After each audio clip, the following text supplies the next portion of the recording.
আমার কবিতার নাম ভালোবাসার ভিন্ন রূপ। লিখেছেন স্বপন কুমার বৈদ্য, কণ্ঠে আমি স্বপ্না বেগম। কেউ কেউ মন প্রাণ উজাড় করে সত্যিকারের ভালোবেসে তার প্রিয় মানুষটিকে, কেউ সারাক্ষণ অভিনয় করে মন গিলে খায় রসগোল্লার চিবিয়ে খাওয়ার মতো।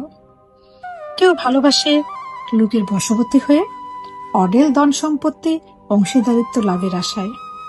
কেউ ভালোবাসে কারো প্রভাব প্রতিপত্তি দেখে, কেউ ভালোবাসে কারো উপর প্রচন্ড বিশ্বাস থেকে আর তার উপর আস্থা রেখে। কেউ ভালোবাসে মেধা সৌম্যকান্ত সুপুরুষ বিবেচনায়। কেউ ভালোবাসার মানুষটির জন্য নিজের সর্বস্ব বিলিয়ে দেয়।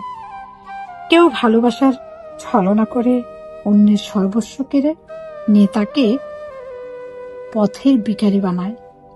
কেউ ভালোবাসাকে স্বর্গীয় মর্যাদা দেয়, কেউ ভালোবাসাকে টিস্যু পেপারের মতো ব্যবহার করে মাঝপথে ছুঁড়ে ফেলে।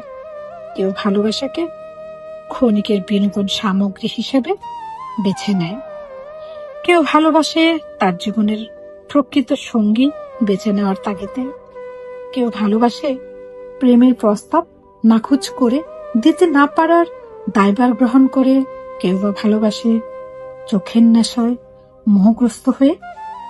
কেউ বা ভালোবাসে অনিচ্ছা সত্ত্বেও ভীষণ চাপের সম্মুখীন হয়ে। এভাবে প্রকার প্রান্তরে ভালোবাসার এক একজনের জীবনে আসে এক এক ধরনের ভিন্ন রূপে।